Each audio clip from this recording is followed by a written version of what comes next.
Une partie de la défense de M.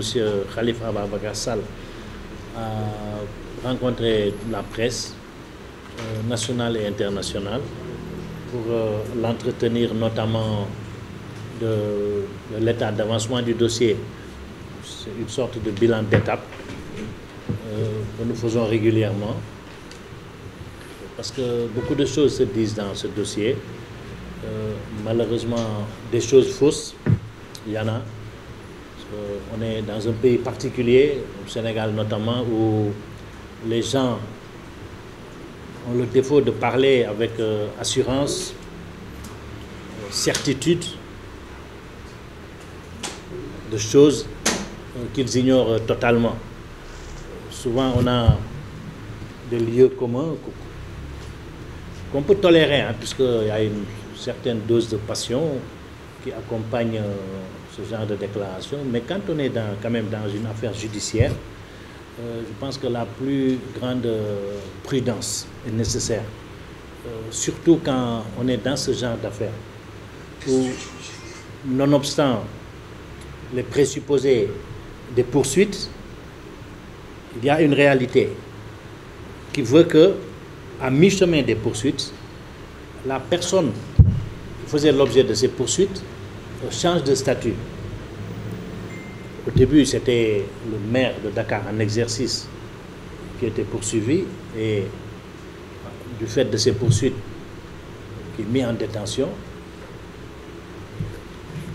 par une opération du Saint-Esprit, il est devenu député. Ipso facto, il jouit d'une immunité. Le Sénégal se prévaut d'être un état de droit. Personne ne peut lui contester cela.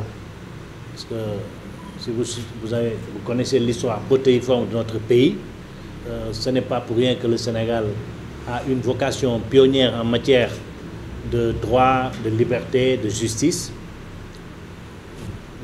Tous les grands instruments de protection et de promotion des droits de l'homme ont vu le jour sur initiative de la diplomatie sénégalaise. Même la Cour pénale internationale,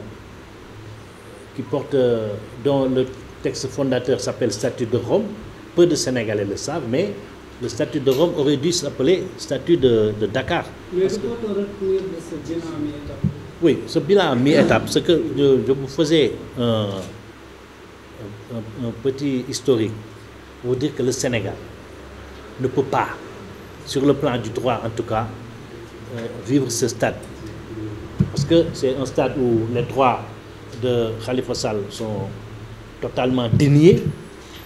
On ne lui reconnaît aucune parcelle de droit et on va jusqu'à le priver d'une immunité. Parce que vous savez, quand un citoyen bénéficie d'une immunité dans un état de droit, ne pas reconnaître cette immunité et en tirer les conséquences, ça constitue un crime d'État, une forfaiture. Il y a un crime d'État quand l'État lui-même est en vacances de sa légalité ou quand l'État viole ses propres lois. Ce sont les propres lois de l'État, à commencer par la Constitution et le règlement intérieur, qui disposent qu'une personne qui est devenue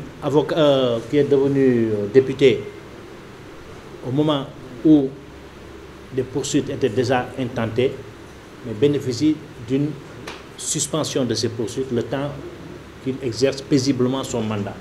Nous sommes tout simplement dans ce cas de figure et c'est ce qu'on lui refuse. Nous avons saisi la Cour suprême parce que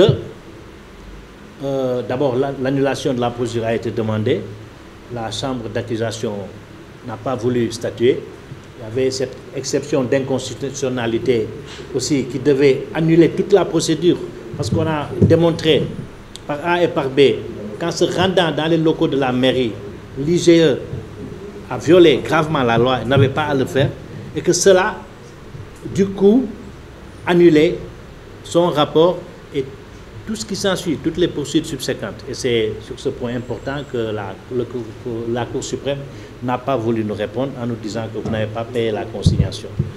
Comme s'il était question pour eux de nous mettre en mal avec notre client, avec l'opinion. Heureusement, c'était cousu de fil blanc. Tout le monde a compris de quoi il s'agissait. Donc la situation actuelle, c'est que nous n'avons pas perdu espoir que le droit sera dit, notamment que la loi sera appliquée dans toute sa rigueur, notamment par l'Assemblée nationale. qui sera dûment saisi par un de ses membres, un des députés. Khalifa Sall appartient quand même à une coalition qui a, je crois, 10 élus. L'un d'entre eux fera le nécessaire et l'Assemblée sera saisie. Y aura-t-il un débat? Y aura-t-il pas un débat? Ce n'est pas de notre ressort. Et toujours est-il que le but, c'est que le président de l'Assemblée nationale, qualité de président du bureau de l'Assemblée nationale, écrive une communication au chef de l'exécutif pour lui demander l'application des articles 51, 52 du règlement intérieur et 61 de la Constitution, avec comme but évident que le président, parce que l'Assemblée l'a requis, ordonne au pouvoir judiciaire la suspension de toute poursuite visant Khalifa Sall et donc sa mise en liberté. Maintenant, l'Assemblée va incessamment ouvrir sa nouvelle session. Ce sera fait au cours de cette ouverture de session. Qu'est-ce qui va en résulter? Dieu seul le sait. Nous faisons notre travail. À chaque fois qu'il est question de saisir une juridiction ou une institution, nous le faisons parce que c'est ça notre travail et nous tirons les conséquences du traitement qui est fait de notre demande. Donc le reste ne nous intéresse pas. Si nous constatons avec plaisir que le droit a été dit et que notre client a retrouvé la liberté, nous sommes très contents. Si ce n'est pas le cas, la lutte continue. Et nous avons beaucoup de flèches dans notre arc. C'est ça, nous savons le faire, Dieu merci. Nous allons continuer à lutter jusqu'à ce que l'état de droit soit respecté. Khalifa Sall ne peut pas être jugé. Pourquoi? Nous sommes désolés, la loi interdit qu'il soit jugé, tout simplement. Vous savez,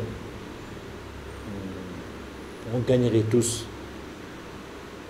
à savoir ce qu'il y a dans le texte constitutionnel. C'est important, parce que la citoyenneté commence par ça.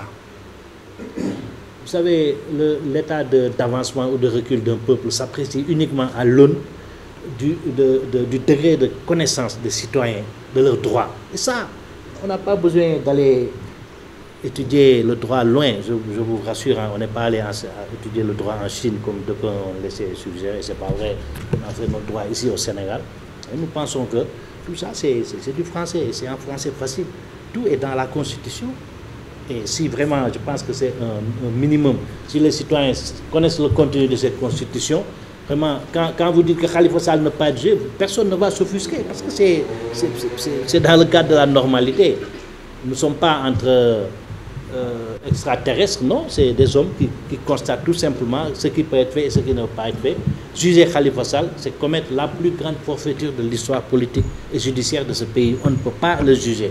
Tout ce qu'on peut faire, c'est tenir compte de son nouveau statut de député, requérir, parce que lui c'est ce qu'il veut, nous c'est ce que nous voulons, l'Assemblée, le peuple sénégalais, nonobstant les charges, les accusations dont il faisait l'objet, l'a élu, donc il est paré de ce statut de représentant du peuple, mais il a la légitimité, le peuple qui est à la source de la légitimité a décidé qu'à chaque fois qu'il élit un citoyen pour le représenter, personne ne doit gêner l'exercice de ce mandat. Parce que ça, c'est au peuple que ça appartient, à l'institution parlementaire qui est l'Assemblée nationale et aux députés.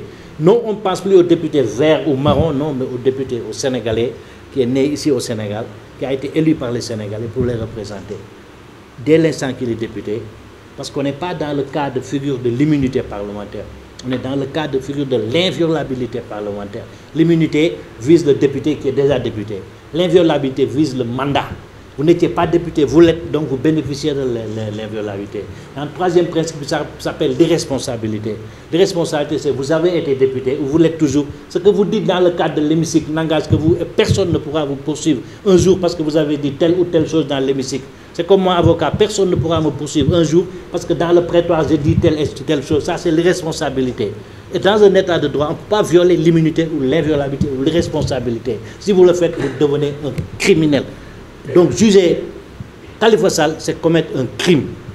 Je pense bien que les juristes du camp du président vont, pour une fois, avoir l'honnêteté de lui expliquer ça. Que ce n'est pas possible, techniquement, juridiquement, de juger Khalifa Sall. Mais la question est de savoir, est-ce que vous serez prêt en cas de jugement de l'accompagner? Pourquoi vous insistez en cas de jugement? Il n'y aura pas de jugement et vous dites en cas de jugement. La version vous dire que vous n'allez pas l'accompagner. Non, je dis que nous n'allons pas l'accompagner si c'est le cas. Et lui-même ne va pas se laisser aller crucifier sur la croix de l'injustice et de la force aveugle ou de la bêtise. Il n'en est pas question.